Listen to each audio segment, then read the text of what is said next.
சீமானனும் ஆர்எஸ்எஸ்னுடைய செல்லப்பிராணி ஆர்எஸ்எஸ்னுடைய மேடைகளில் இன்று முழங்கு வென்று கிட்டத்தட்ட 1 மணி நேரம் முழங்கி இருக்கிறது.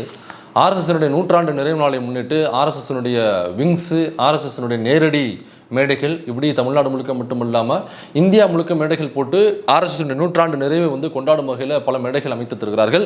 அதில் தமிழ்நாட்டில் நடந்த ராஜா அண்ணாமலை மன்றத்தில் நடந்த அந்த ஆர்எஸ்எஸ்னுடைய மேடையில் ஆர்எஸ்எஸ்னுடைய எலும்பு பொறுக்கியாக இருக்கக்கூடிய ஆர்எஸ்எஸ்னுடைய ஏவல் நாயாக இருக்கக்கூடிய அந்த தெருப்புருக்கி சீமான் என்கிற நாய் அந்த ஆர்எஸ் மீடியில் முழங்கி இருக்கிறது. அதில் பல விஷயங்களில் கக்குன்னு கக்கி இருக்குது. இதில் யூடியூபர்ஸ் பெருமைப்பட வேண்டிய விஷயம் என்ன, யூடியூபர்ஸினுடைய பார்வையாளர்கள் நீங்கள் பெருமைப்பட வேண்டிய விஷயம் என்னன்னாக்கா, இந்த தெருப்புருக்கி நாயை யார் மோந்து பார்ப்பதற்கு முன்னாடி நாம் மோந்து பார்த்து இதில் ஒரு மூத்திரவாடை அடிக்குதுன்னு சொல்லி இவன் ஒரு ஆர்எஸ்எஸ்னுடைய அடியாள் என்பதனை முதல்ல LHS is equal to RHS, NTK is equal to RSS, hence proved அப்படின்னு சொல்லிட்டு முதல்ல பல வருடங்களுக்கு முன்பு வீடியோ போட்டது நாம தான். அந்த வீடியோ போடும் பொழுது நம்முடைய சக தோழர்களே நம்மை தொடர்பு கொண்டு, ஏங்க அவர் ஆர்எஸ்எஸ் கிடையாதுங்க, அவர் திமுகவை எதிர்க்கிறாரு அப்படிங்கிறதுக்காக நீங்கள் அவர் ஆர்எஸ்எஸ் பிஜேபின்னு பிராண்ட் பண்ண பார்க்குறீங்க, அவர் ஆர்எஸ்எஸ் கிடையாது, அவர் நம்மால் தான், அவரை பற்றி பேசாதீர்கள், பப்ளுவை திட்டாதீர்கள் அப்படின்னு நமக்கே ஃபோன் பண்ணி சொன்னாங்க. அதனால் பல இடங்களில் மறைமுகமாக பிஜேபி ஆர்எஸ்எஸ்னுடைய பி டீமாக செயல்பட்ட சீமான் இன்று பி டீம்லாம் இல்லை, நான் ஆர்எஸ்எஸ்னுடைய நேரடி ஏ டீம் என்று தன்னை நிரூபித்து காட்டியிருக்கிறார். அதனால் சீமானுக்கும் இன்றைக்கி அந்த மேடையில் ஆர்எஸ்எஸ் மேடையை பகிர்ந்து கொண்ட எதிர்த்தாப்பில் உட்காந்து கைத்தட்டி மகிழ்ந்த அந்த அரசியல் ஹாசினிக்கும் அந்த சாட்டை துரைமுருகன் என்கிற அந்த மாமா பையலுக்கும் யூடியூபர்ஸ் உண்மையிலேயே வாழ்த்துக்களையும் பாராட்டுகளையும் நெஞ்சார்ந்த நன்றியும் தெரிவித்துக் கொள்கிறது. அந்த சீமான் என்கிற ஆர்எஸ்எஸ்னுடைய தெருப்புருக்கி நாய், அந்த ஏவல் நாய் என்னென்ன கக்கி இருக்குது, அதற்கு நம்முடைய பதில் என்ன அப்படிங்கிறதா இந்த வீடியோவில் நம்ம பார்க்க போகிறோம்.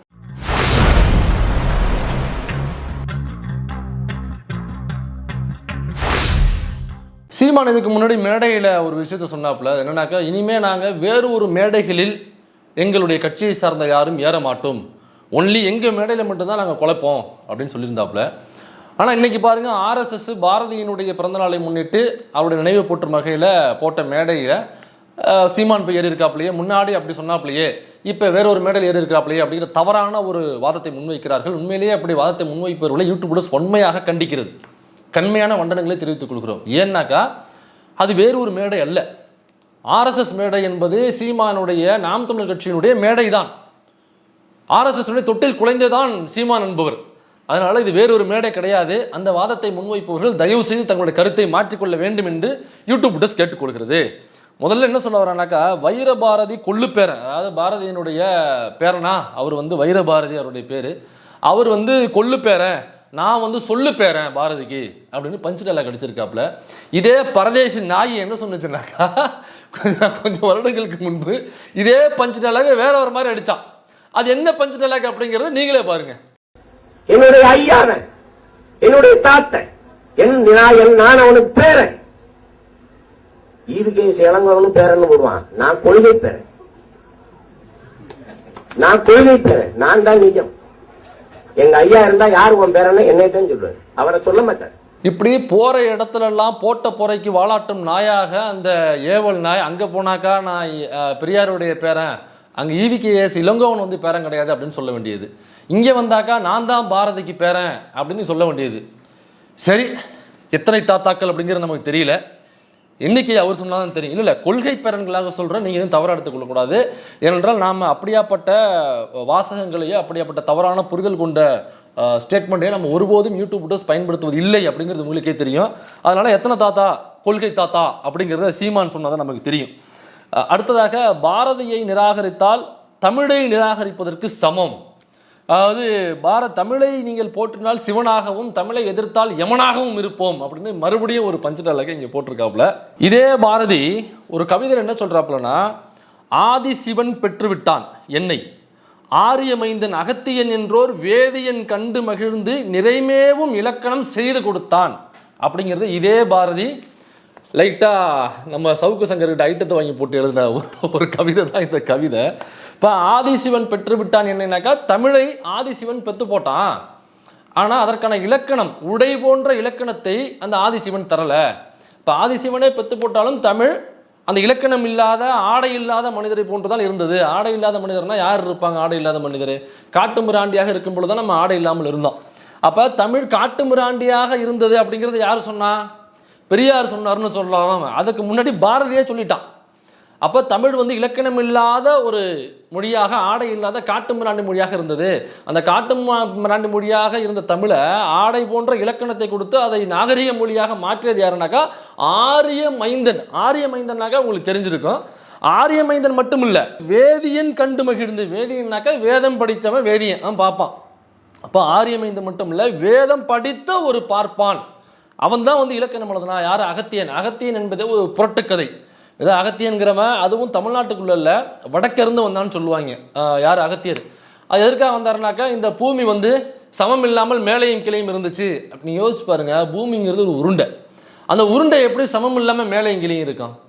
அப்போ இந்த பகுத்தறிவுகளோட நம்மளும் கேட்குறேன், எப்பா நீ சொல்கிற கதை உண்மைன்னே வச்சுப்போம், அகத்தியர்னு ஒருத்தர் இருந்தாருன்னே வச்சுப்போம், கமண்டலத்தை தூக்கிட்டு அவர் இங்கிட்டு வந்தார், தமிழ்நாட்டுக்கு வந்தாருன்னே வச்சுப்போம், இந்த சமநிலையை சரி செய்வதற்காக வந்தாருன்னே வச்சுப்போம். அது எப்படிப்பா சமநிலை இல்லாமல் இருக்கும் ஒரு உருண்டை? பூமிங்கிறது ஒரு உருண்டை. அந்த உருண்டை எப்படி சமநிலை இல்லாமல் போகும்? அதாவது நேரடியாக ஒரு பூமிங்கிறது ஒரு உருளை கிடையாது, அது வந்து நேரான தட்டையான ஒரு ஒரு கான்செப்ட் அப்படிங்கிறதான் முன்னாளில் பிற்போக்குவாதிகள், மூடநம்பிக்கை நம்பியவர்கள், கடவுள் நம்பிக்கை உள்ளவர் எல்லாருமே வந்து இது வந்து உருண்டை கிடையாது, இது ஒரு தட்டை பூமி. உருண்டைனாக நமக்கு தெரியாதாங்க, உருண்டைனா ரோடு தட்டையாக தானே இருக்குது, ஏன்னா உருண்டையாவாக இருக்குது போன்ற கேள்விகளை முன்னாளில் உள்ள கிறிஸ்தவர்கள் வந்து இது ரொம்ப ஆர்வமாக எல்லாத்தையும் மக்கள்கிட்ட பரப்புனாங்க. அப்போ ஒருத்தன் வந்து சொன்னான், ப்ரூனோன்னு நினைக்கிறேன் அவருடைய பேர். அவர் தான் வந்து இல்லைப்பா பூமி உருண்டை அப்படின்னு சொன்னாப்புல. அதற்காகவே அந்த ப்ரூனோவை அடித்து கொன்றவர்கள் தான் கிறிஸ்தவர்கள். அந்த ப்ரூனோவை அடித்து கொன்றதற்கு, அவர் உருண்டை அப்படின்னு சொன்னதற்காக அடித்து கொன்றதற்கு கொஞ்சம் வருடங்களுக்கு முன்பு தான் அந்த வேட்டிகன் சிட்டியில் உள்ள அந்த போப்பாண்டவர் இருக்கார்ல, அவர் பகிரங்கமாக மன்னிப்பு கேட்டார். இந்த உலகத்து மக்கள் முறையே இந்த அறிவியல்கிட்ட மன்னிப்பு கேட்டார். அந்த அறிவியலை நாங்கள் ஏற்றுக்காம விட்டோம். அன்னைக்கு உருண்டைன்னு சொன்ன ப்ரூனோவை வந்து நாங்கள் அடித்து கொண்டுட்டோம், அது ரொம்ப தவறான விஷயம், பிற்போக்கான விஷயம் அப்படிங்கிறத இப்போ கிறிஸ்தவ மதத்தினுடைய தலைவராகிய நான், கிறிஸ்தவ மக்கள் உணர்கிறோம், அந்த அறிவியலை நாங்கள் ஏற்றுக்கொள்கிறோம் அப்படின்னு சொன்னாங்க. அப்போ உலகம்ங்கிறது உருண்டை, அது தட்டை கிடையாது. அப்போ உருண்டை எப்படி சமம் இல்லாமல் இருக்கும்? அதை நல்லா கவனித்து பாருங்கள். அதாவது தமிழை சிவன் பத்து போட்டான், ஆனால் அதற்கு ஆடை போன்ற இலக்கணத்தை கொடுத்தது யாருனாக்கா ஆரிய மைந்தன், வேதம் கற்ற ஆரிய மைந்தன். பாப்பான் தாண்டா வந்து தமிழுக்கே உடை அணிவிச்சு விட்டான் அப்படின்னு பாரதி எழுதியிருக்கிறாப்புல. பாரதி, சுப்பிரமணிய பாரதி எழுதியிருக்கிறாப்புல. அதை நம்ம சீமான் அவர்கள் வழிமொழிந்து இதை சொல்லியிருக்காப்புல. அடுத்ததாக என்ன பேசியிருக்கிறாப்புலன்னா, அடுத்ததாக தான் முக்கியமான பாயிண்ட்டு இதுதான். அவர் பேசினதுலேயே ரொம்ப கவனிக்க வேண்டிய இடம் அப்படிங்கிறது சொல்ல போனோம்னாக்கா, போற்றுதலுக்கும் வணக்கத்திற்கும் உரிய பெருந்தகை ஐயா அர்ஜுனமூர்த்தி. கொசு தொல்லை தாங்க முடியலப்பா. சரி, அதான் இந்த சனாதனம் போன்று இந்த கொசுவும் அங்கங்கே பரவி இருக்கு. அந்த பூச்சி மருந்து அடிச்சு விட்டு இந்த கொசுவை சொன்னேன், கொசுவை காலி பண்ணாலும் கேட்க மாட்டேங்கிறாங்க, கொசு வாய்க்குள்ளெல்லாம் பூந்துக்கிட்டு இருக்கு இன்னைக்கு. அதனால் போற்றுதலுக்கும் வணக்கத்திற்கும் உரிய பெருந்தகை ஐயா அர்ஜுனமூர்த்தி. அந்த அர்ஜுனமூர்த்தி யார் தெரியுமா? ஒரு பாப்பா. அவன் தான் பிஜேபியில் இருக்கும் பொழுது அறிவுசார் பிரிவினுடைய தலைவர் அப்படிங்கிற அந்த பதவியை வகித்தவர் தான் அர்ஜுனமூர்த்தி என்கிற ஒரு புரோக்கர் மாமாவன். அந்த அர்ஜுனமூர்த்தி யாருனாக்கா, இந்த மாதிரி தமிழ்நாட்டுக்குள்ளே உள்ள ஆரியத்திற்கு, ஆர்எஸ்எஸ்ஸிற்கு, பிஜேபிற்கு மறைமுகமாகவும் நேரடியாகவும் பார்ப்பான் அல்லாதவர்களை உள்ளே கொண்டு வந்து சேர்ப்பதற்காக அவர்களை புரோக்கரிசம் பேசி, உனக்கு எத்தனை கோடி வேணும், அல்லது எத்தனை லட்சம் வேணும், அல்லது வீடு வேணுமா, நிலம் வேணுமா, என்ன வேணும்னு கேளு, இப்படி புரோக்கரிசம் பேசி அவங்களே ஆர்எஸ்எஸ்க்கு, பிஜேபிக்கு ஆதரவாக பேச வைக்கின்ற ஒரு புரோக்கர் வேலை பார்க்குறவன். நான் எப்படி சொல்கிறேன்னாக்கா, தமிழ்நாட்டில் உள்ள அனைத்து இடதுசாரி மற்றும் பிஜேபிக்கு எதிராக பேசக்கூடிய யூடியூப் சேனல்ஸாக இருக்கட்டும், மெயின் ஸ்ட்ரீம் சேனல்ஸ் எல்லாத்துக்கிட்டையுமே இந்த அர்ஜுனமூர்த்தி என்கிற மாமா எல்லார்கிட்டையுமே டீல் பேசினான்.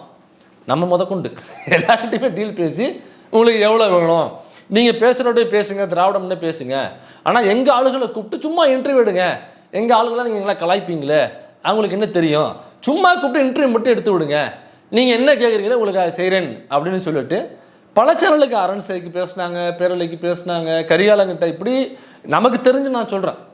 அப்போ நம்மளை மாதிரி எத்தனை சேனலுக்கு பேசியிருப்பாங்க. நீங்கள் யோசிச்சு பாருங்கள், அந்த ஊம்பலச்சேரி மாடெல்லாம் ஏன் இவ்வளோ தூரம் தலையாட்டுறான் மேலே எங்கேயும் அப்படின்னு இப்போ உங்களுக்கு புரிஞ்சிருக்கும்னு நினைக்கிறேன். இது போன்று பல சேனல்களும் பிஜேபி, ஆர்எஸ்எஸ்க்கு ஆதரவாக மேலே எங்கேயும் தலையாட்டுவது ஏன் அப்படிங்கிற உங்களுக்கு புரிஞ்சிருக்குன்னு நினைக்கிறேன். அந்த மாமா வேலை பார்க்குற அர்ஜுனமூர்த்தி போற்றுதலுக்கும் வணக்கத்திற்கும் உரிய பெருந்தகை ஐயா அர்ஜுனமூர்த்தி. ஏன்னாக்கா, சீமானுக்கு பிஸ்கட்டும் எலும்பு துண்டும் வீசுகிற அந்த புரோக்கர் மாமா தான் அர்ஜுனமூர்த்தி. அர்ஜுனமூர்த்தியை பகச்சிக்கிட்டானாக்கா பேமெண்ட் போகாது சீமானுக்கு. அதனால தான் உட்காந்துக்கிட்டு போற்றுதலுக்கும் வணக்கத்திற்கும் உரிய பெருந்தகை ஐயா அர்ஜுனமூர்த்தி என்று அவன் பேசுகிறார். அவன் பாடிய துதியை கவனித்தீரா? அடுத்த துதியை பார்ப்போம். பாரதியை பேசுறதுன்னா பாகிஸ்தானில் கூட நான் பேசுவேன். அப்பா, பாரதியை பேசுறதுன்னா பாகிஸ்தானில் கூட நான் பேசுவேன். பேசி யார் வேண்டாண்ணா? அதாவது அவர் எதுக்கு இந்த பாயிண்ட்டை சொல்ல வர்றாருன்னா, அர்ஜுனமூர்த்தி வந்து சீமான் கிட்ட கேட்டாப்பிள்ளையா அந்த டீம்லேருந்து, ஐயா இந்த மாதிரி ஆர்எஸ்எஸ் மேடை அது, ஆனால் பாரதிக்காக நாங்கள் ஒரு பாராட்டு விழா எடுக்கிறோம், இப்போ நீங்கள் வந்து பாரதியை பற்றி எங்கள் மேடையில் அது ஆர்எஸ்எஸ் மேடை நீங்கள் பேசுவீங்களா அப்படின்னு தயக்கத்தோடு போய் கேட்டாங்களா. பாரதியை பற்றி பேசுறதுன்னா ஆர்எஸ்எஸ் மேடை என்ன, பாகிஸ்தானில் நீங்கள் மேடைப்பட்ட கூட வந்து பேசுவேன் அப்படின்னு சொல்லியிருக்காப்புல. ஆர்எஸ்எஸ்காரன் ஒரு மேடை போடுகிறான், அந்த மேடையில் பாரதியை பற்றி பேசுகிறதுக்காக இவன் போய் நான் பாரதியை பற்றி பேசுவேன்னாக்கா அந்த ஆர்எஸ்எஸ்காரன் யாருன்னு ஒரு கேள்வி வருதுல்ல. ஆர்எஸ்எஸ்காரன் யார்? ஐயா காமராசர் அவர்களை டெல்லியில் வீட்டோடு வைத்து கொளுத்த முயற்சி பண்ணி அந்த வீடு கொழுந்து விட்டு எறியும் பொழுது காமராசர் அவர்கள் அந்த வீட்டிலேருந்து எகிரி குதித்து தப்பிச்சு ஓடி வந்தவர். அன்றைக்கு அவர் கொஞ்சம் உறக்கத்தில் ஆழ்ந்திருந்தாருனாக்கா அன்று காமராசர் அவர்கள் அன்றே வந்து இறப்பதற்கான சூழல் ஏற்பட்டிருக்கும். அப்படியாப்பட்ட வேலையை ஐயா காமராசர் அவர்களை கொளுத்த முயற்சி செஞ்ச ஆர்எஸ்எஸ்னுடைய மேடை. இப்படி நம்ம ஆர்எஸ்எஸ் மேடை லிஸ்ட்டில் போடணும். எந்த ஆர்எஸ்எஸ்? இன்னைக்கு திருப்பரங்குன்றத்தில் ஒரு ஹிந்து முஸ்லீம் கலவரத்தை ஏற்படுத்திய தீர்வேன் என்று ஒற்றைக்காலில் நிற்கிற ஆர்எஸ்எஸ்னுடைய மேடை. எந்த ஆர்எஸ்எஸ்? பெருமாள் கோவில்பட்டி திண்டுக்கல் பக்கத்தில் அந்த ஊரில் கிறிஸ்தவ வன்னியருக்கும் ஹிந்து வன்னியருக்கும் இடையே ஒரு கலவரத்தை மூட்டியே தீர்வேன் என்று ஒற்றைக்காலில் நிற்கக்கூடிய அந்த ஆர்எஸ்எஸ்னுடைய மேடை. எந்த ஆர்எஸ்எஸ்னுடைய மேடை? உசிலம்பட்டி பக்கத்தில் உள்ள உத்தமபுரத்தில் உள்ள முத்தாளம்மன் கோவிலை வைத்து அங்கே தேவேந்திர குல வேளாளர்கள் அந்த கோவிலுக்குள்ளே போகக்கூடாது, அங்கு உள்ள மரத்தை கூட அவங்க தொடக்கூடாது என்று தீண்டாமையை அனுசரித்து அந்த மக்கள் இன்னைக்கு முழுக்க நாங்கள் மதம் மாற போகிறோம், எங்களுக்கு இவ்வளோ பெரிய தீண்டாமை நடக்குது என்று சொல்லி மதம் மாறுவதற்கு தேதி குறித்து காத்திருக்கிறார்கள்.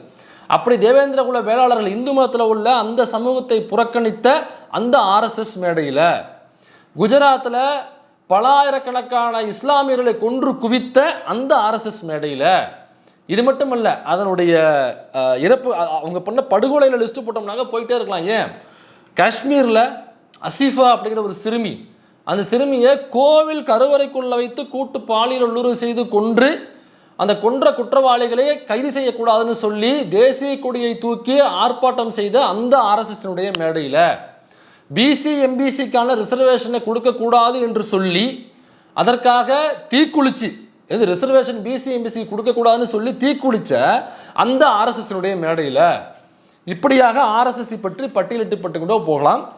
இப்போ ஒரிசாவில் ஒரு கிறிஸ்தவ பாதிரியார், அவர் ஆஸ்திரேலியா, அவர் குடும்பத்தோடு அங்கே இருக்கார். அந்த பாதிரியாரை ஆர்எஸ்எஸ்ஐ சார்ந்த ஒரு நபர் அந்த ஒரு வேன், அந்த வேனுக்குள்ளே அவர் விட குழந்தை, சின்ன கை குழந்தை மாதிரி இருக்குது, ஒரு 6 வயசோ என்னமோ இருக்குன்னு நினைக்கிறேன், அந்த சின்ன குழந்தையா இருக்குது. அந்த குழந்தை, அவங்க மனைவி அப்படி குடும்பத்தோடு அந்த வேனுக்குள்ளே வச்சு கொளுத்து விட்டு அந்த அந்த அந்த நெருப்பை வந்து எரிஞ்சு முடிஞ்சு சாம்பலாகும் வரை அங்கே நின்று வேடிக்கை பார்த்துட்டு என்னக்கா தப்பிச்சிடக்கூடாதுல்ல, அவங்க தப்பிச்சாக்க திரும்ப பிடிச்சவங்களை உள்ளே போடணும். அப்படியா காத்திருந்து அது எரிஞ்சு கடைசி சொட்டு நெருப்பு அணையும் வரை இருந்து வேடிக்கை பார்த்த அந்த ஆர்எஸ்எஸ், அந்த ஆர்எஸ்எஸ்ல அந்த கொளுத்து விட்டான் பார்த்தீங்களா, அவன் இன்னைக்கு எம்பியாக உள்ளே இருக்கான் பார்லிமெண்ட்டில். அந்த ஆர்எஸ்எஸ்னுடைய மேடையில் இப்படி ஆர்எஸ்எஸ் செய்த படுகொலைகளை நம்ம ஏங்க காந்தியை போட்டு தள்ளது யாருங்க? மகாத்மா காந்தியை போட்டு தள்ளது யார்? அம்பேத்கருடைய இறப்பிலே ஆர்எஸ்எஸ்னுடைய சதி இருக்குமோ என்று பெரியார் அப்பவே சந்தேகம் எழுப்பினார். அந்த ஆர்எஸ்எஸ்னுடைய மேடையில் யார் நம்ம அண்ணாத்தை போய் நின்று பாரதியை பற்றி பேசுகிறதுன்னா நீங்கள் ஆர்எஸ்எஸ் மேடையில் பாகிஸ்தான்லேயே போட்டாலும் வருவேன். இவன் ஏறின மேடைகளை லிஸ்ட்டு போடுவோமா? இவன் கட்சி இல்லாமல் மற்ற மேடைகளில் ஏறினது ஒன்று ஆர்எஸ்எஸ் மேடை, இன்னொன்று அதிமுக மேடை. அதிமுக மேடையில் இவனை அனுப்பிச்சுட்டான், அந்த கரிகஞ்சியையும் இன்னும் சில நபர்களையும் அனுப்பிச்சுட்டான். இந்த மேடையில் பார்த்தீங்கன்னாக்கா நேரடியாக சீமானே இப்போ உட்காந்துருக்கான், கீழே நம்ம சாட்டை திரும்பணும் உட்காந்துருக்கான். அவன் எப்போவுமே யாராவது நின்னாக்கா அவன் கீழே தான் உட்காருவாங்கிறது வேறு விஷயம். ஏன்னா அந்தளவுக்கு மரியாதையான பையன். அதுக்காக சொல்ல வரேன், நீங்கள் தவறாக எடுத்துக்கூடாது. ஏன்னா யூடியூபர்ஸ் ஒருபோதும் அப்படியேப்பட்ட டபுள் மீனிங் நம்ம சொல்கிறதே இல்லை. நான் சொல்கிறேன் சிங்கிள் மீனிங் தான். அந்த சிங்கிள் மீனிங் என்னங்கிறது நீங்கள் புரிஞ்சுங்க. புரிஞ்சவங்க கமெண்ட்டில் வந்து சொல்லுங்கள். நான் நல்ல நோக்கத்தில் தான் பேசிக்கிட்டு இருக்கேன். அப்புறம் அது மட்டும் இல்லாமல் இப்படி பேசும்பொழுது சகோதரி அரசியல் ஹாசினி அவர்கள் உட்காந்து பயங்கரமாக நம்ம கைத்தட்டி அப்படியே சவால்லாம் அடிக்குது. இப்படி அடிக்குது, இப்படி கை தட்டுக்குது, இப்படி கை தட்டுது, இப்படி கை தட்டுது, இப்படி கை தட்டுது, இப்படி கை தட்டுது. ஐயோ நாம என்ஜாய் பண்ணுது அந்த அம்மா அரசியல் ஹாசினி. அவங்க அப்பா யார் தெரியுமா? தமிழ் முழக்கம் சாகுல் ஹமீது அப்படிங்கிறது அவங்க அப்பாவுடைய பேர். அவங்க அப்பா ஐயா சுபவீர பாண்டியன் அவர்கள் எழுதின ஒரு புத்தகம் இருக்குது. அந்த புத்தக வெளியீட்டில் அண்ணன் ஆளூர் ஷானவாஸ் அவர்கள் பேசும்பொழுது ஒரு பாயிண்ட்டை குறிப்பிட்டார். இடதுசாரி தமிழ் தேசியம், அதாவது பெரியாரின் இடதுசாரி தமிழ் தேசியம்ங்கிற புத்தகம் ஐயா சுபவீர பாண்டியன் அவர்கள் எழுதினது. ஐயா தமிழ் புழக்கம் சாகுல் ஹமீது அவர்கள் தன்னுடைய இறுதி கால முறையிலேயே அவர் ஒரு பெரியாரிஸ்டாக தான் இருந்தார். அவர் கையெழுத்து போடும்போது கூட பெரியாருடைய பேரன் சம்திங் அந்த மாதிரி ஏதோ பெரியாருடைய பேரை வச்சு தான் கையெழுத்து போடும்பொழுது மேலே அதை பயன்படுத்துவார் அப்படின்னு நான் ஆக்சுவலி கேள்விப்பட்டிருக்கேன். இந்த பெரியாரின் இடதுசாரி தமிழ் தேசியம்னு ஐயா சுபவீரபாண்டியன் அவர்கள் எழுதின புத்தகத்தில் கடைசி அட்டையில் அவர் எழுதுனது வந்து பதிப்பிச்சிருந்தாங்க. யார்? சாகுல் ஹமீது அவர்கள் எழுதுனது. அதை நீங்கள் படித்து பார்த்தீங்கன்னா தெரியும், அவர் பெரியாருக்கு ஆதரவாக எப்படி கடைசி வரை இருந்தார். அவருடைய எழுத்து, அவருடைய பதிப்பு எல்லாமே பெரியாரை நோக்கி தான் இருந்தது. அவர் பெரியாருடைய கொள்கையிலிருந்து சிறிதும் மாறாத ஒரு நபராக இருந்திருக்கார் அப்படிங்கிறது நீங்கள் அந்த புத்தகத்தில் உள்ள கடைசி அட்டையை நீங்கள் படிச்சிங்கனாலும் உங்களுக்கு புரியும்.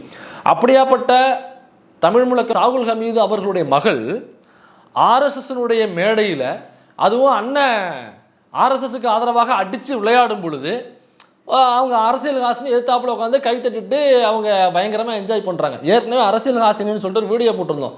அதற்கு நம்முடைய சக தோழர்களே, நம்முடைய சக நட்பில் உள்ள தோழர்களே நம்மளை அழைச்சி ஏன் அவங்களை அரசியல் ஹாசினின்னு சொல்கிறீங்க? அவங்க வந்து ஒரு சிறுபான்மை சமூகத்திலேருந்து அரசியலுக்கு வர்றதே பெரிய விஷயம் பொதுவெளிக்கு. அப்படி ஒரு சகோதரி வரும்பொழுது அவங்க செய்கிற தவறை நம்ம திருத்தணுமே தவிர இப்படி அரசியல் ஹாசினின்னு சொல்லி கிண்டல் பண்ணக்கூடாதுல்ல. அப்போ அவங்கள நீங்கள் விமர்சிக்கலாங்கிறது வேற, நீங்கள் அரசியல் ஹாசினி நீங்கள் பட்ட பேர் வைக்கிறீங்க அப்படின்னு சொன்னாங்க. இன்றைக்கி பாருங்கள், ஏதோ அரசியல் ஹாசினி அப்படிங்கிற அந்த பாப்பா இருக்கு இல்லைங்களா, அது சீமான் ஆர்எஸ்எஸ்னுடைய பி டீம் என்பதை தெரிந்து கொள்ளாமல் ஒருவேளை அந்த பாப்பா வந்து ஏமாந்து போய் உட்காந்துருக்கு போல அப்படின்னு நிறைய பேர் நினச்சிருந்துருப்பீங்க. இன்றைக்கி பாருங்கள், அது ஆர்எஸ்எஸ் மேடை தான் என்பது எல்லாருக்குமே தெரியும். அப்போ அந்த ஆர்எஸ்எஸ் மேடையிலையும் கூட உட்காந்து கைத்தட்டி என்ஜாய் பண்ணுறாங்க சீமான் பேசுகிற ஆர்எஸ்எஸ் கருத்துக்களை அப்படின்னாக்கா, அப்போ அந்த பாப்பா தெரியாமலாம் அந்த உள்ளே உட்காரல. அப்போ நேரடியாக அண்ணன் ஆர்எஸ்எஸ்க்கு தானே பேசுகிறான்னு தெரிந்து கொண்டு தானே போகிற இடத்துலலாம் அந்த பாப்பா வந்து சிங்சாக்கையும் சோம்பையும் தூக்கிட்டு போகுதுன்னு நினைக்கிறேன்.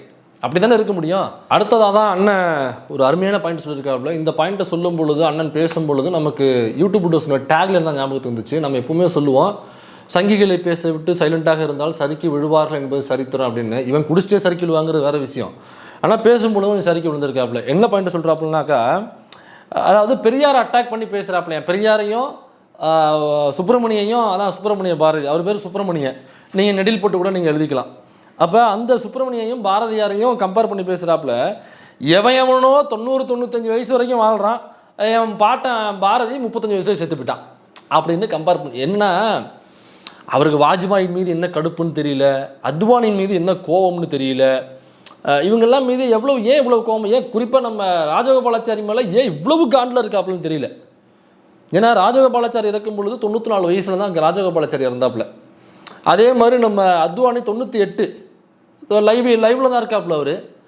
அப்புறம் இவர் நம்ம வாஜ்பாய் இருக்காப்புல, அவர் 92 வயசுன்னு நினைக்கிறேன் சாகும் பொழுது.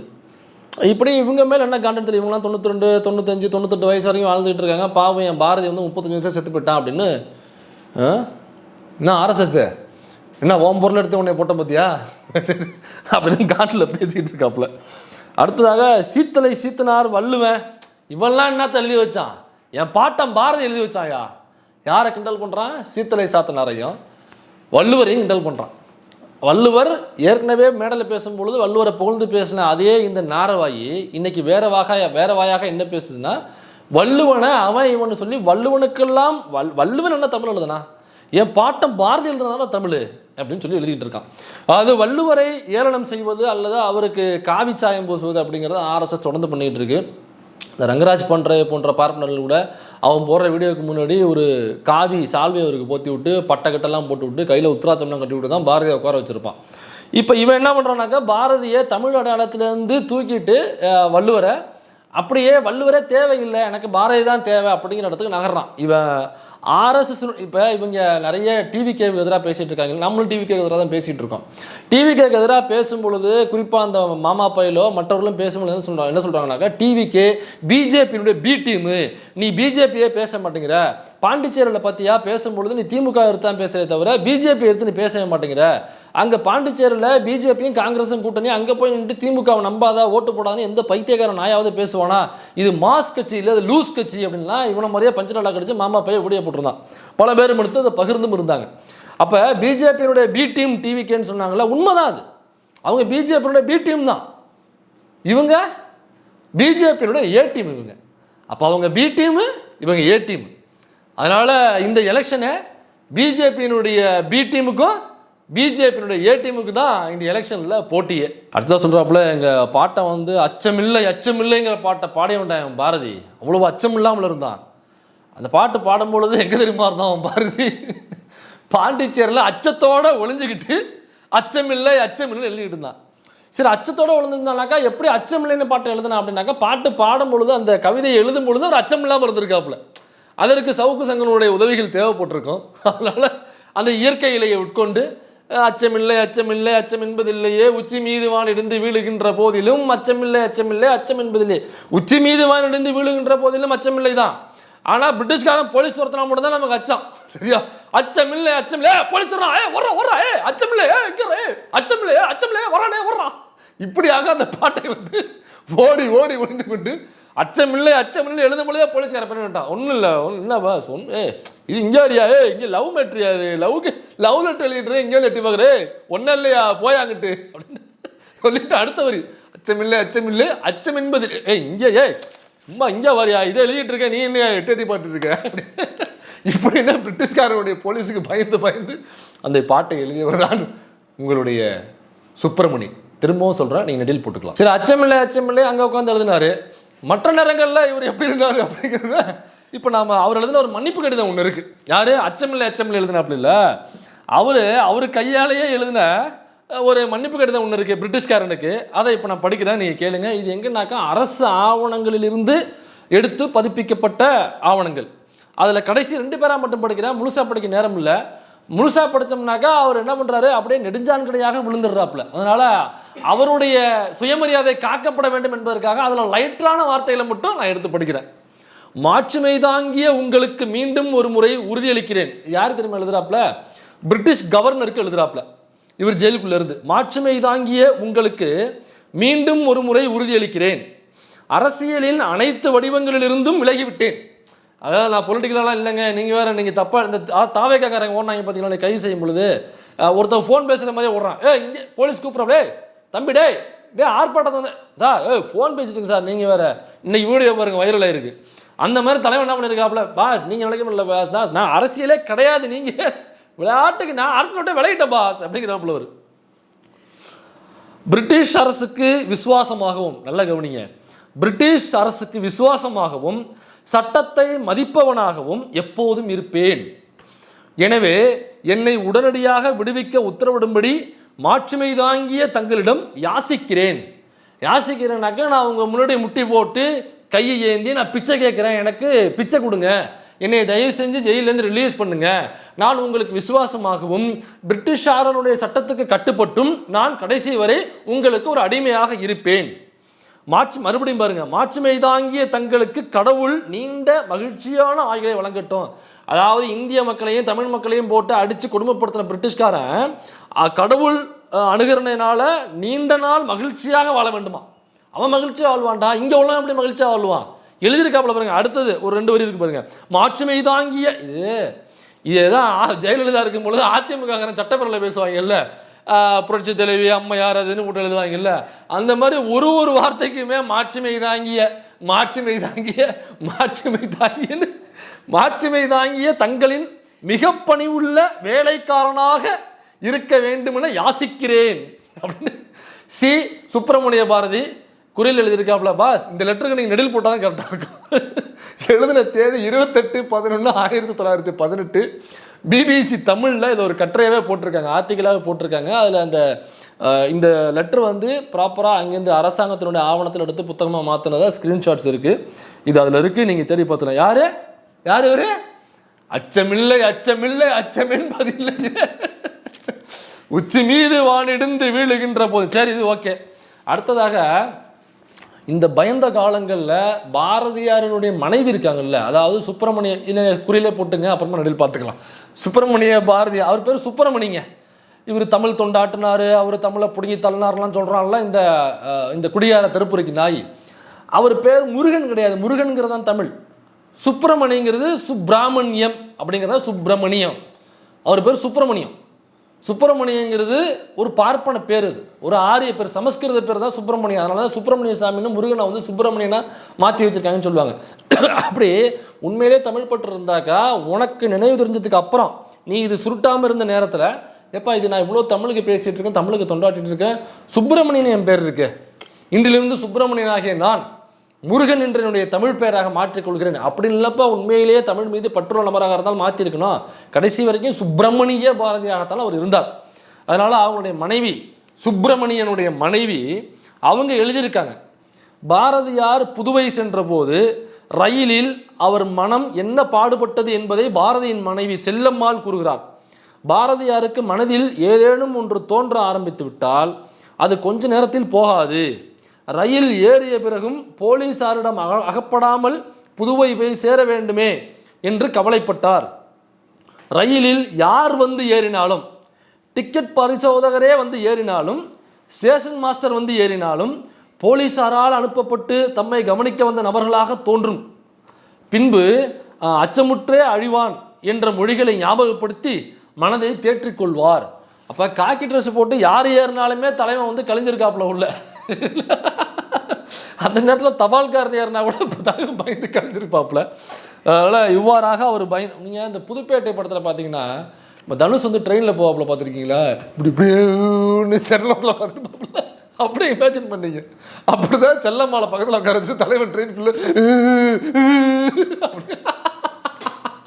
எது என்னது அச்சமில்லை அச்சமில்லை அச்சம் என்பதில்லை. அதான் உச்சி மீது வானிடிந்து விழுகின்ற போதிலும் அச்சமில்லை தான். போலீஸ்காரன் வந்தாங்க பயம்தான்.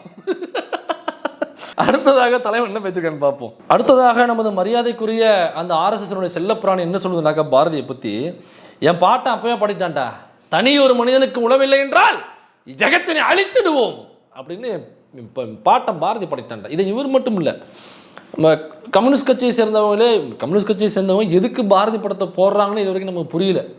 ஏன் பாரதியை போடுறாங்க, பாரதிக்கும் கம்யூனிஸ்ட் என்ன சம்மந்தம்னே இது ஒருவேளை பூணல் போட்டதுனால சொல்கிறாங்களா தெரியல. ஏன்னா லெனின் தப்பானவர்னு எழுதி வச்சிருக்காப்புல பாரதியார். லெனின் தப்பானவர் ஏன்னாக்கா அங்கே உள்ள முதலாளிகளிடம் இருந்து ரஷ்யாவிலேயோ மற்ற நாடுகளையோ முதலாளிகளிடமிருந்து பிடுங்கி அதை ஏழை விவசாயிகளுக்கு ஏழை தொழிலாளர்களுக்கு கொடுப்பது போன்று இந்தியாவில் அது சாத்தியமில்லை. ஏன்னாக்கா இங்கே உள்ள முதலாளிகள் ரஷ்ய முதலாளிகள் போது கிடையாதுன்னு சொல்கிறாப்புல. ஏன் தெரியுமா சொன்னாப்புல, இந்தியாவில் உள்ள முதலாளிகள் பார்ப்பனர்கள். ஸோ அப்போ பார்த்தீங்கன்னாக்கா முழுக்க நிலங்கள்லேருந்து இன்றைக்குமே அப்படி தான் இருக்குது. நீ ஏதோ ஊருக்குள்ளே 2 பண்ணையார் இருப்பான்ல, அவனை வச்சுக்கிட்டு முழு நிலமும் அவன்கிட்ட தான் இருக்குன்னு நம்ம நினச்சிக்கிட்டு இருக்கோம். இந்தியாவில் உள்ள கிட்டத்தட்ட பெரும்பான்மையான வளங்கள், நில வளங்களாக இருக்கட்டும், பொருளாதார வளங்களாக இருக்கட்டும், கனிம வளங்களாக இருக்கட்டும், எல்லாமே யாருடைய கண்ட்ரோலில் யார் ஓனராக இருக்கிறார்கள் என்றால் பார்ப்பனர்கள் தான் ஓனராக இருக்கிறார்கள். உங்கள் சந்தேகம் தான் எடுத்து பார்த்துங்க, கூகுளில் நீங்கள் செக் பண்ணி பார்த்துங்க, யார் ஓனராக இருக்கிறார்கள் அப்படின்னு செக் பண்ணி பார்த்துங்க. நீங்கள் ஸ்டாக் மார்க்கெட் இருக்கும் இல்லைங்களா, இந்தியாவோட stock market. So India stock market எடுத்து பார்த்தீங்கன்னாக்கா பெரும்பாலும் இருக்கிற கம்பெனிகளில் பெரும்பாலும் கம்பெனிகள் ஸ்டார்ட் அப் கம்பெனியாக இருக்கட்டும், பழைய கம்பெனியாக இருக்கட்டும், எல்லாம் பாப்பான் தான் ஓனர். நீங்கள் if you have any doubt please check it. அப்போ தனி ஒரு மனிதனுக்கு அப்படியே லெனினுக்கு எதிராக கம்யூனிஸ்டுக்கு எதிராக பேசிய பாரதி கம்யூனிஸ்ட்னு எங்கே எழுதி வச்சாருன்னு எனக்கு தெரியல. இவங்க ஏன் தூக்கி கொண்டாடுறாங்கன்னு இது வரைக்கும் எனக்கு புரியல. சரி, அதை விட்டு தள்ளுவோம். தனி ஒரு மனிதனுக்கு உணவில்லை என்றால் ஜெகத்தினை அழித்திடுவோம் அப்படின்னு பாரதி சொன்னானா? சொன்னான். அவன் எப்படி சொன்னானாக்கா, தனி ஒரு மனிதனுக்கு உணவில்லை என்றால் ஜெகத்தினை அழித்திடுவோம் தான் சொன்னானே தவிர தனி ஒரு மனிதனுக்கு உணவில்லை என்றால் ஜெகத்தினை அழித்திடுவோம்னு சொல்லலை. புரிஞ்சிருக்கும் நினைக்கிறேன். ஆக்சுவலாக அந்த ஆள் அந்த லைனை எழுதும்போது தனி ஒரு மனிதனுக்கு உணவில்லை என்றால் ஜெகத்தினை அழித்திடுவோம் அப்படிங்கிற கவிதை எங்கே வாசிச்சாருனாக்கா, நீங்கள் தேடி படித்து பாருங்கள். ஒரு ஹோட்டலில் சாப்பிட்டு வெளியில் வரும்பொழுது கடை ஓனர் கல்லாப்பட்டில் உட்காந்துருக்கிறவர் பில்லை நீட்டுறாப்புல. அப்போ தான் சொல்கிறாப்புல, தனி ஒரு மனிதனுக்கு உணவில்லை என்றால் ஜெகத்தினை அழித்திடுவோம்டா. பில்லு கொடுக்க உன்ட்ட காசு இல்லை, காசு இல்லாமல் ஓசியில் போய் ஓசி சோறு தின்னுட்டு வெளியில் வரும்போது பில்லை கேட்டாக்கா தனி ஒரு மனிதனுக்கு உணவில்லை என்றால் ஜெகத்தினை அழித்திடுவோம். கஞ்சாவை போட்டு பசிச்சிருக்கு தலைவனுக்கு, உள்ளே போய் உட்காந்து சாப்பிட்டாப்புல, காசு இல்லை. வெளில வரும்பொழுது இந்த கவிதையை சொல்லியிருக்காப்புல. இதுதான் ஆக்சுவலாக நடந்தது தான். உண்மையிலேயே வரலாறுல இந்த கவிதையை அவர் வாசிச்சு எதுக்காகனாக்கா, ஒரு ஹோட்டலில் சாப்பிட்டு வெளியில் வரும்பொழுது பில்லு கேட்கும் பொழுது பில்லுக்கு காசு இல்லாமல் ஓசி சோர்த்துன்ட்டு இலைய எடுத்து போடணும். அப்படி இல்லைனாக்கா உள்ள சில வேலைகளை பார்க்கணும். பார்ப்பான்ல, ஒரு உடல் வேலை செஞ்சால் வேர்க்கும் இல்லையா, அது அவங்க பரம்பரைக்கே அவங்களுடைய வர்க்கத்துக்கே அது ஒத்து வராதுல்ல. உடனடியாக கவிதை பாடுறேன்னு சொல்லிட்டு தனி ஒரு மனிதனுக்கு உணவில்லை என்றால் ஜெகத்தினை எடுத்துக்கோங்க ஒரு கவிதை பாட்டு வந்திருக்காப்புல. உனக்கு காசு வேணும்னாக்கா நீ போய் வேலை செய்யணும், உழைக்கணும். உழைச்சி சம்பாரித்து போய் சாப்பிடு, கஞ்சாவை போடு, சரக்கை போடு. அந்த காலத்தில் நீ என்ன வேணாலும் பண்ணிக்க. இன்றைக்கி கஞ்சா தடை செய்யப்பட்ட ஒன்றா இருக்குது, அன்றைக்கும் தடை செய்யப்பட்டவனா இருந்திருக்கும். ஆனால் அங்கே அரபிந்தோ ஆசிரமத்தில் கிடச்சிருக்கும் போல் இருக்கு அவருக்கு. அங்கே கஞ்சாவை போட்டு போய் சாப்பிட்டு பில்லு கேட்டால் அப்போ உழைக்காத ஒரு நபராக எப்படி அந்த கும்பல் இருக்குமோ, அந்த கும்பல்லேருந்து வந்த பாரதியாரும் உழைக்காமல் தான் ஓட்ஸ் சாப்பிட்டு உடம்பை குறைத்திருக்கிறார். சீமானுக்கு ஏன் பாரதியை பிடிச்சிருக்குனாக்கா வேற எந்த காரணமும் கிடையாது, ஒரே ஒரு ஒற்றை காரணம் தான். ஏன்னா சீமானும் ஓட்ஸ் சாப்பிடுகிறார், பாரதியும் ஓட்ஸ் சாப்பிட்ருக்கிறார். அதனால தான் சீமானுக்கு பாரதியை பிடிச்சிருக்கு. அடுத்ததாக சொல்கிறாப்புல, அதாவது பெரியாருக்கெல்லாம் முன்னாடியே என் பாட்டன் பாரதி பெண்ணியம் பேசிட்டான்டா. அவன் பேசாத பெண்ணியமா? இப்போ ஒன்றே ஒன்று சொல்கிறேன், பாரதி தன்னுடைய குருவாக சொல்கிறது யாரை தெரியுமா? நிவேதிதா அப்படிங்கிற ஒரு பிரிட்டன் லேடி அவங்க, சரிங்களா?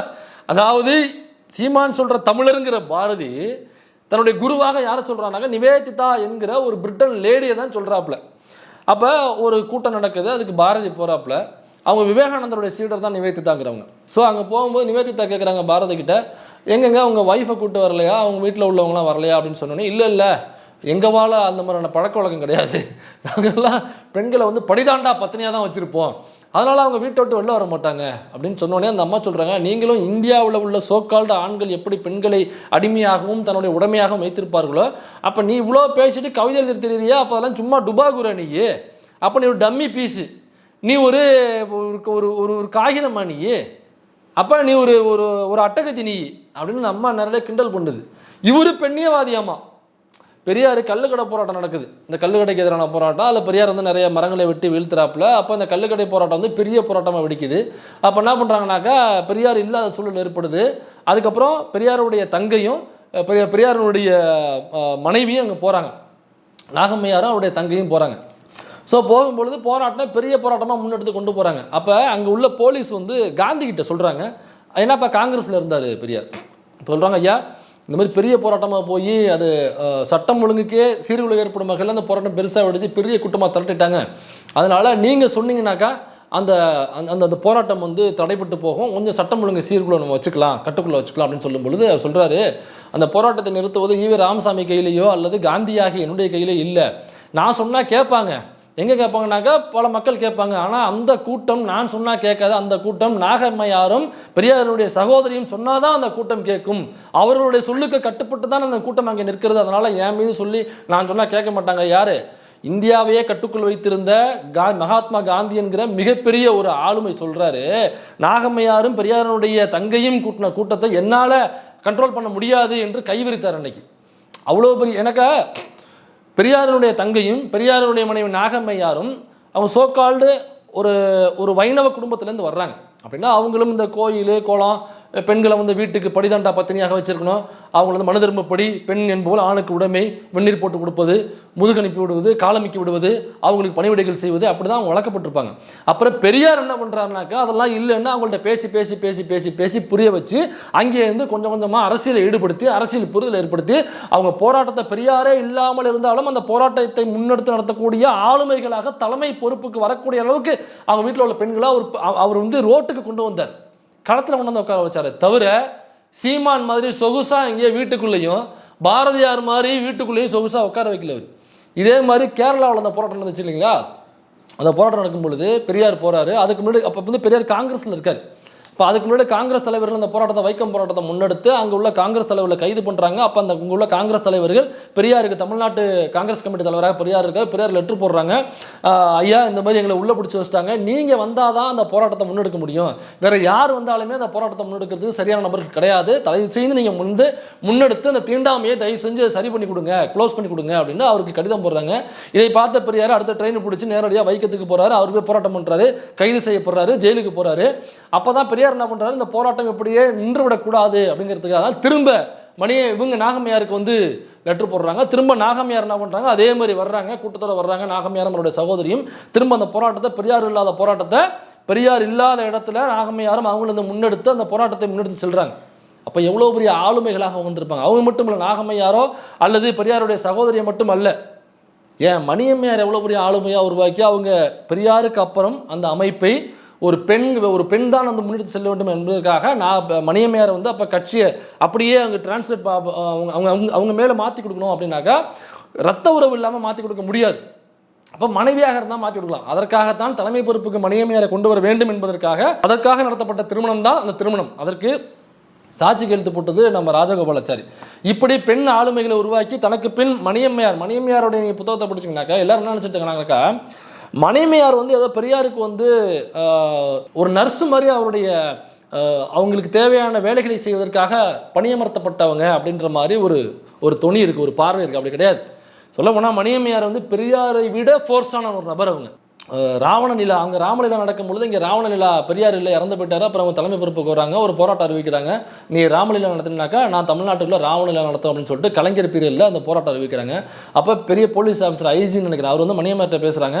அம்மா அந்த மாதிரி பெரிய கூட்டம் வந்து நிற்கிது, இது வேறு மாதிரி போகக்கூடும், அதனால் கொஞ்சம் இந்த போராட்டத்தை வந்து வாபஸ் பெறணும்.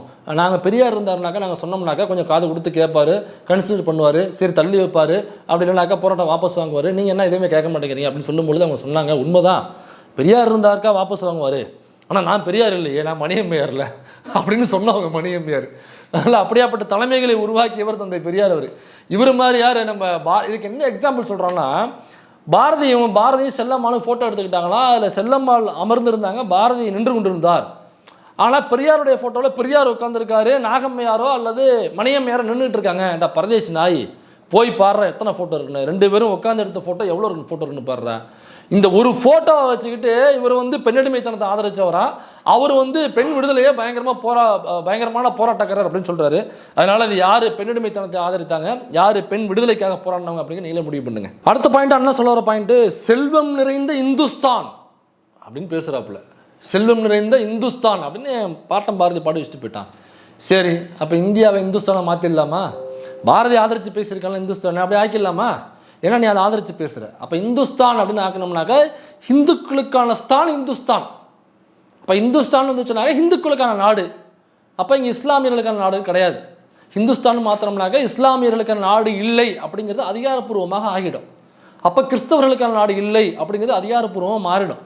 இன்னமும் சீமான் வீட்டில் சிலுவை தொங்குது. அவங்க அப்பாவை அடக்கும்போது பண்ணும்போது கூட கிறிஸ்தவர்கள் அடக்கம் பண்ணுவாங்களே, அங்கே தான் கூட அடக்கம் பண்ணாங்க.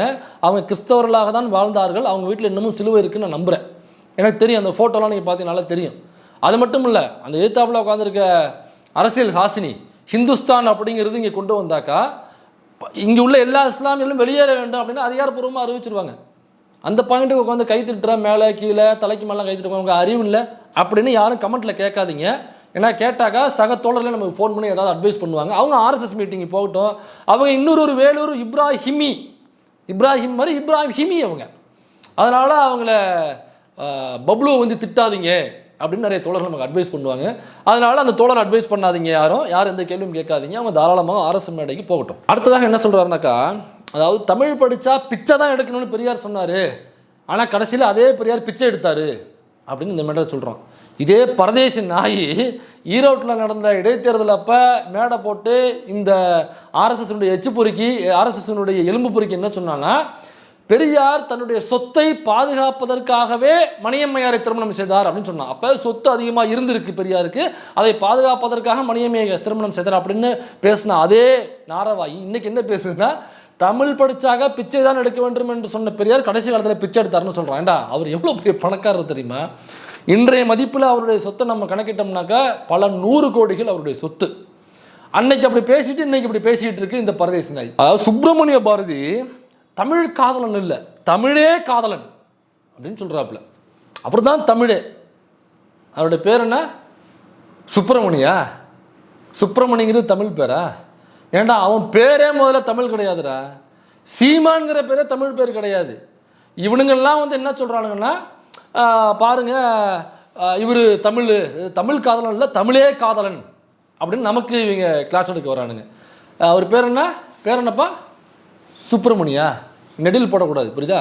பாரதி வந்து தமிழ் காதலன் இல்லை, தமிழே அவனுடைய காதலன் அப்படின்னு சொன்னாப்புல இல்லை. அந்த பாரதி சொன்ன ஸ்டேட்மெண்ட்டை படிக்கிறேன் பாருங்க. இந்தியாவின் பொதுமொழியாக இந்தி தான் வர வேண்டும் என்று முதலாக சொல்லியவர் சுப்பிரமணிய பாரதி. 1906 இக்கருத்தை அவர் கூறியுள்ளார், வற்புறுத்தியும் வந்து உள்ளார்.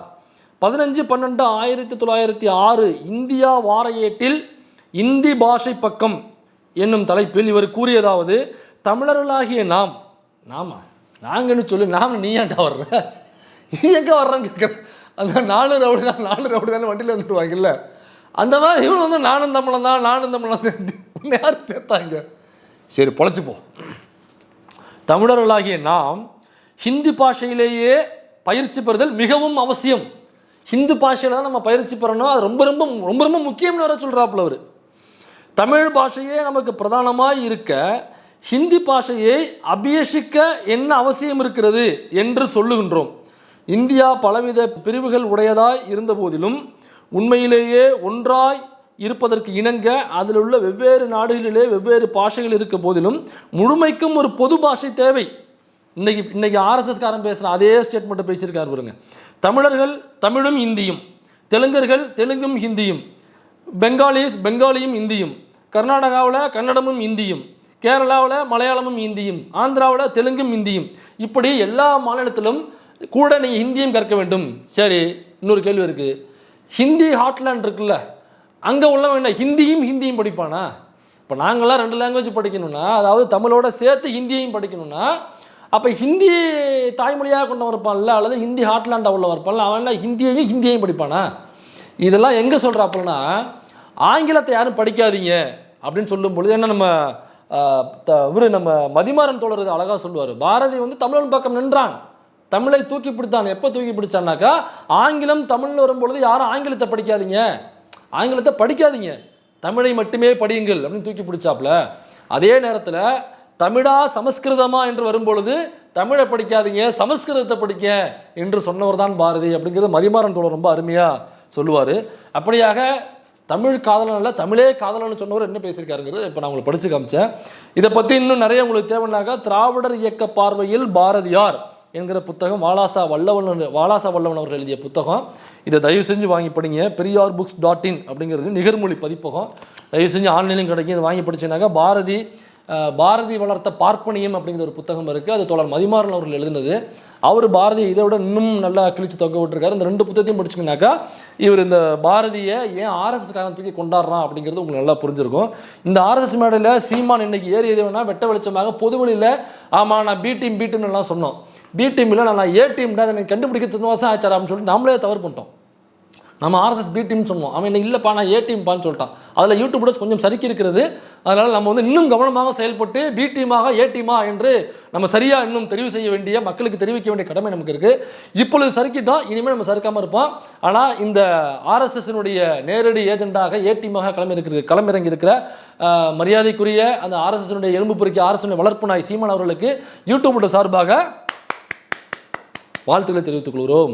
ஆனால் அதே கட்சியில் உள்ள நம்ம அரசியல் ஆசனையாக இருக்கட்டும், இன்னும் பல பெண் போராளிகள் பெண் தோழர்களுக்குள்ளே இருக்காங்க, பெண்ணியம் பேசுகிற தோழர்கள் இருக்காங்க. அப்புறம் மாமா பையெல்லாம் விட்டுருங்க, அவன் என்றைக்குமே மாமா பையன் தான். அவன் ஏதோ டிவி கேட்க எதிராக பேசுகிறான் அப்படிங்கிறதுக்காக அவனை சாட்டை துறைமுறைலாம் கூப்பிட முடியாது. அவன் என்றைக்குமே மாமா பையன் தான். அவன் ஆர்எஸ்எஸ்னுடைய மேடைகள் இல்லை, நீங்கள் எங்கே கூப்பிட்டாலுமே வருவான். மோகன் பாகவத்து கூப்பிட்டாலுமே போயிடுவான், மேடைக்கு சொல்கிறேன். அதே மாதிரி நீங்கள் இடும்பாவனம் கார்த்தி இந்த கரிகஞ்சி இருக்காம பாருங்க, அவனும் அப்படி தான். அவன் எங்கே கூப்பிட்டாலுமே அவன் போயிடுவான். ஆனால் மற்ற தோழர்கள் சில பேர் இல்லை எங்கள் அண்ணன் திமுகவை எதிர்க்கிறார் தவிர ஆர்எஸ்எஸ் மேடையில் ஒருபோதும் ஏற மாட்டார், அவர் ஆர்எஸ்காரர் இல்லை என்ற மனநிலையில் இருந்திருப்பீங்கல்ல. நீங்களாம் யோசிச்சு பாருங்கள், நீங்கள் நேரடியாக ஆர்எஸ்எஸ் மேடையில் ஏறிட்டா என்ன பேசுனாங்க பகுப்பாய்வு பண்ணி பாருங்கள். ஆனால் இதற்கு பின்னாடி உள்ள அரசியல் என்ன அப்படின்னாக்கா, நேரடி மேடையில் ஏற்றுறதுக்கு காரணம் எப்படி அதிமுகவிலேருந்து கலட்டிட்டு போய் ஒருத்தராக டிவிக்கில் சேர்த்து அதை ஸ்ட்ராங் பண்ணுறதுக்கான வேலையை பார்க்குறாங்களோ, அதே போன்று இன்னைக்கு ஆர்எஸ்எஸ் மேடையில் ஏறினதுக்கு பின்னாடி இந்த கட்சியிலேருந்து ஒரு சில நபர்கள் வெளியேற போகிறாங்க. அந்த வெளியேறிய நபர்கள் முழுக்க போய் டிவிக்கில் சேர போகிறாங்க. Wait and see.